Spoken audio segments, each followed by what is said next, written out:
Hi everyone, I'm Pauline from Gitpod. I head up our community, and today I wanted to share the 5 Cs of DevRel. So the first one is community.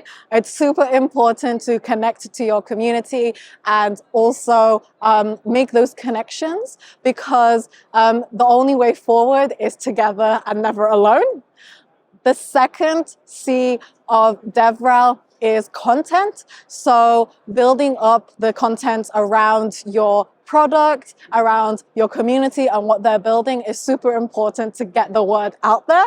The third C of DevRel is code. So learning, so having a base knowledge of, so having a base level of technical knowledge is important, so you understand your product and can communicate it to your customers and community. The fourth C of DevRel is collaboration, and the more you collaborate with other people, the more you can create better together stories, which, like I said, in community, we are always stronger together rather than trying to do things all by ourselves.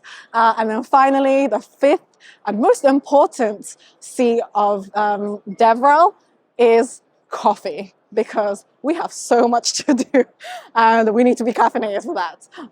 But yeah, thank you so much for having me.